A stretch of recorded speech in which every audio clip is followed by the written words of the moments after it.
Les amis, bonjour, comment ça va? Arrêtez de regarder mes boutons, regardez-moi dans les yeux. Oui, j'ai deux boutons, merci de m'avoir rappelé. Un sur le nez, l'autre sur le front. Sur le nez, j'ai compris. J'ai monté à ma mère, mais sur le front, j'ai pas compris. Le problème, ils disent jamais 203, c'est sûr, il y a un troisième, il va sortir. Ramadan, confinement, c'est sûr. Le problème, c'est que moi, ça fait 2 mois, je suis pas sorti de chez moi. Eh ben, les boutons, ils sont sortis, ils en ont marre, ça y est, ils se sont déconfinés tout seuls. Eh, mais moi, si je suis là, c'est pour vous expliquer pourquoi le Maroc a été classé parmi les meilleurs pays à avoir géré la crise du coronavirus. Alors concentrez-vous avec ce que je vais dire, pas avec les boutons. On commence. Pour commencer, les amis, il faut savoir que le Maroc a pris plusieurs décisions contre le coronavirus. La première décision importante et primordiale, c'est la fermeture des frontières. Le Maroc, c'est parmi les premiers pays africains à avoir décidé de fermer les frontières. Et on parle du Maroc, c'est pas les États-Unis. Le Maroc a fermé les frontières avant l'Union européenne, l'UK, même les États-Unis. Pendant que l'Union européenne et les États-Unis étaient en train de réfléchir qui vont sauver en premier l'économie ou le peuple, le Maroc a déjà pris la décision de sauver le peuple. Attention, le Maroc a décidé de fermer les frontières alors qu'il avait à l'époque que 100 cas. Et tu sais très bien ce que ça veut dire fermer les frontières pour un pays en Afrique qui vit grâce à l'import-export, grâce au tourisme, qui est classé dans les 60 PIB bruts. C'est pas facile, les amis, hein. C'est comme si je t'explique, c'est très simple. C'est comme si toi, t'es serrurier ou t'es menuisier. Si tu sors pas de chez toi, tu gagnes pas ta vie. Il y a pas de télétravail. Il y a pas de, allô, coupe le bois en deux. Non, coupe-le en tranches. Tu peux pas faire ça. Eh ben, le Maroc, la même chose. S'il ferme, il peut pas gagner de l'argent. Alors, il a décidé de sacrifier l'économie pour le peuple. Deuxième point important pour le Maroc, ils ont créé un fonds dédié pour le coronavirus au bout de 4 jours après la fermeture des frontières. Première enveloppe qui se pose combien? Dis combien? Dis combien? 10 milliards de dirhams. 10 000 millions de dirhams. Ça veut dire 1 milliard d'euros en 4 jours. Là, ils sont à peu près à 45, 50 millions, 1000 millions de, 5 milliards d'euros. Beaucoup d'argent. Sur ma vie, beaucoup d'argent. Bzaf, Bacha, beaucoup. Sans oublier que les ministres et parlementaires, ils ont sacrifié leur salaire et indemnité pour aider l'État. Même s'il y en a parmi eux qui n'ont jamais aidé, ils n'ont jamais voulu aider.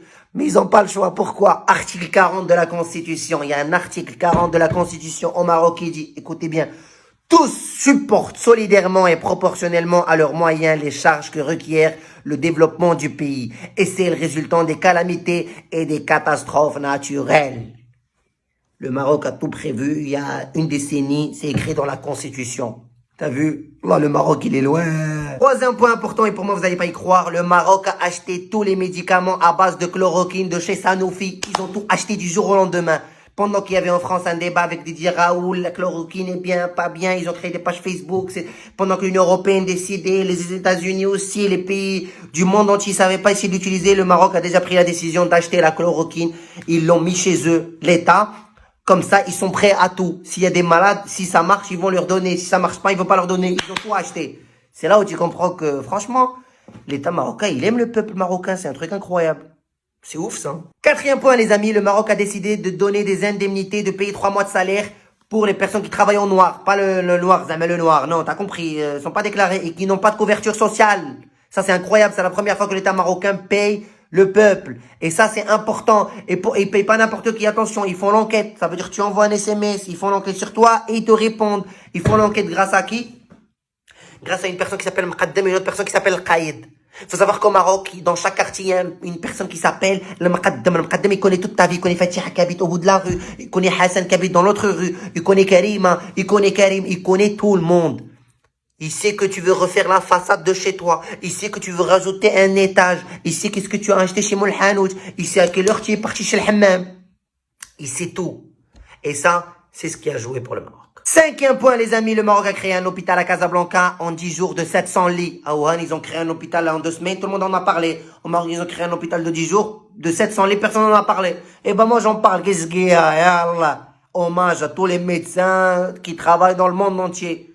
Et hommage à ceux qui ont créé cet hôpital. Allah. Sixième point, les amis, pour moi, c'est le point le plus important. Depuis 2 semaines, tout le monde en parle, tous les politiques français.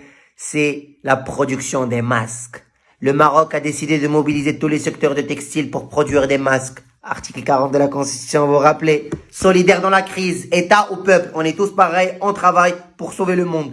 Et ben, c'est exactement ce qui se passe. Le Maroc a décidé de produire 7 millions de masques par jour, quotidienne, 7 millions. Ça veut dire que si tu fais fois 30, fais le calcul, là, ça fait travail, prends la calculatrice. Eh ouais. Et tout type de masque, blanc, bleu, tissé, non tissé, jetable, lavable, toute option. Je profite de ce point pour passer un message aux 2 intellos qui sont passés la dernière fois à la télé pour dire on va essayer les vaccins sur les Africains. C'est comme si les Africains étaient des cobayes. Les amis, Inch'Allah, vous allez recevoir des masques du Maroc. vous allez les mettre et ça sera marqué dessus. Masque made in Morocco et juste en bas, made in Africa. Les amis, merci de m'avoir écouté. J'espère que la vidéo n'a pas été trop longue. J'ai essayé de raccourcir au maximum. Par contre, si j'ai oublié un point, je m'en excuse. Et si mes boutons vous ont perturbé, ça, j'en suis désolé. Avant de finir, il y a un point important dont j'aimerais parler. C'est le qaïdaj. Depuis le début du confinement au Maroc, tout le monde a remarqué qu'il y avait des qaïdaj qui faisaient un travail incroyable. Alors moi, je profite de ce moment pour saluer toutes les femmes marocaines et les femmes dans le monde entier qui font un travail remarquable.